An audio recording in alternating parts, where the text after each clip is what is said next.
అందరికీ నమస్కారం. సింగిల్ సింహం యూట్యూబ్ ఛానల్కి స్వాగతం, సుస్వాగతం.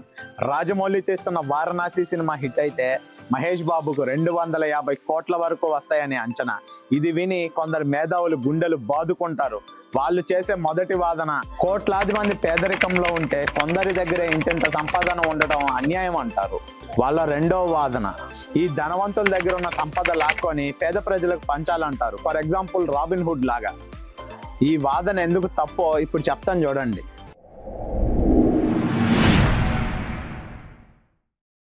ఒక వ్యక్తి ఎంత ఎక్కువగా సంపాదిస్తే సమాజానికి అంత మేలు జరుగుతుంది.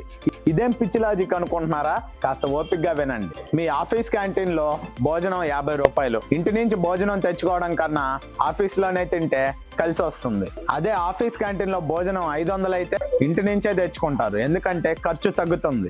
ఆఫీసులో భోజనం 50 రూపాయలకి అమ్మితే అమ్మే అతను 5 నుంచి 10 రూపాయలు లాభం వేసుకొని అమ్ముతాడు. నష్టానికైతే అమ్మడు కదా. అంటే దాని అర్థం ఒక కొనుగోలులో అమ్మే వ్యక్తి, కొనే వ్యక్తి ఇద్దరూ లాభపడతారు. ఈ సూత్రం ప్రతి కొనుగోలులో వర్తిస్తుంది. ఇప్పుడు Jeff Bezos, Bill Gates, Elon Musk, Mahesh Babu లాంటి ధనికులు సమాజానికి ఏ విధంగా మేలు చేస్తున్నారో చూద్దాం. బిల్ గేట్స్ మైక్రోసాఫ్ట్ కనిపెట్టక ముందు కంప్యూటర్లు పెద్ద రూముల నిండా భారీ సైజుల్లో ఉండేవి. బిల్ గేట్స్ తన మైక్రోసాఫ్ట్ ఇన్వెన్షన్ ద్వారా అదే కంప్యూటర్ను ల్యాపుల్లోకి, మన ఒడుల్లోకి సెల్ఫోన్లుగా తీర్చిదిద్దాడు. తన ఆపరేటింగ్ సిస్టమ్ ద్వారా బిల్ గేట్స్ కంప్యూటర్ విప్లవం తెచ్చాడు. అదేవిధంగా కోట్లాది మంది ప్రజలకు ఉపయోగపడి ప్రపంచ కుబేరుడయ్యాడు.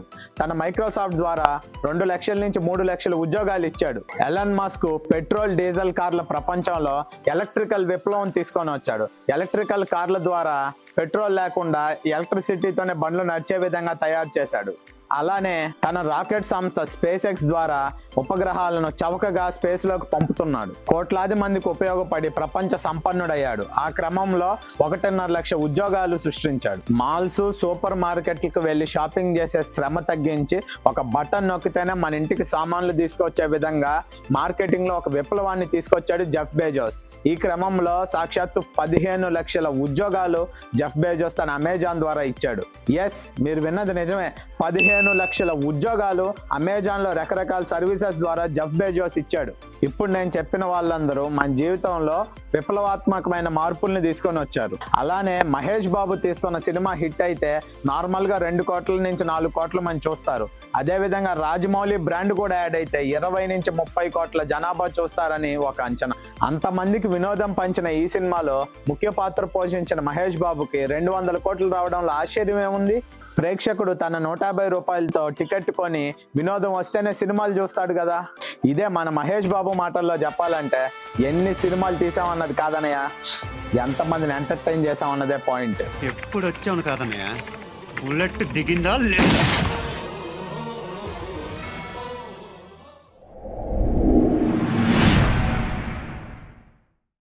ఇప్పుడు రెండవ వాదన, రెక్కాడితే డొక్కాడని కొన్ని కోట్ల మంది పేద ప్రజలు ఉన్న ఈ సమాజంలో ఈ కొంతమందికి అత్యంత సంపద అవసరమా అని కొందరు వాదిస్తారు. ఈ బిలియనియర్ల సంపద అంతా లాక్కొని పేద ప్రజలకు పంచాలంటారు. There are literally 5 billionaires that have as much wealth as half of humanity. ఈ యాక్టివిస్టులు గుర్తించని విషయాలు 2. దాంట్లో మొదటిది, ఒక వ్యక్తి సంపద సమాజ అవసరాలు తీర్చితేనే సాధ్యమవుతుంది. అదేవిధంగా ధనికుల సంపద చాలా వరకు సమాజానికి ఉపయోగపడుతుంది. అది ఎలాగో ఇప్పుడు చూద్దాం రండి. మన దేశం అభివృద్ధి చెందాలంటే ఏం కావాలి? కొత్త వ్యాపారాలు రావాలి. కొత్త వ్యాపారాలు స్థాపించాలంటే ఏం కావాలి? పెట్టుబడులు కావాలి. పెట్టుబడులు కావాలంటే డబ్బు కావాలి. డబ్బు ఎలా వస్తుంది? ప్రజలు తమ కష్టం కంటే ఎక్కువ డబ్బులు సంపాదించి అవి ఆదా చేయడం ద్వారా పెట్టుబడులకి డబ్బులు వస్తాయి.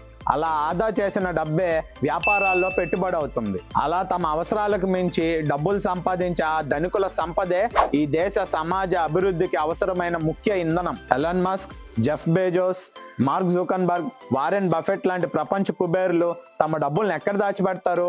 వాళ్ళ ఇంట్లో పడగది కింద పెట్టుకోరు. వాళ్ళ డబ్బులో 90 నుంచి 95% స్టాక్ మార్కెట్లో పెట్టుబడుల రూపంలోనే ఉంటాయి. అది ప్రజలకు ఉపయోగపడుతుంది. దీని ద్వారా ధనికుల డబ్బులు పేదల్ని పైకి తీసుకురావడానికి, రకరకాల పెట్టుబడులు తీసుకురావడానికి అన్ని విధాలు ఉపయోగపడుతుంది స్టాక్ మార్కెట్ ద్వారా. కాబట్టి ధనికుల సంపాదన కూడా సమాజాన్ని ముందుకు తీసుకెళ్లే ఇంధనం.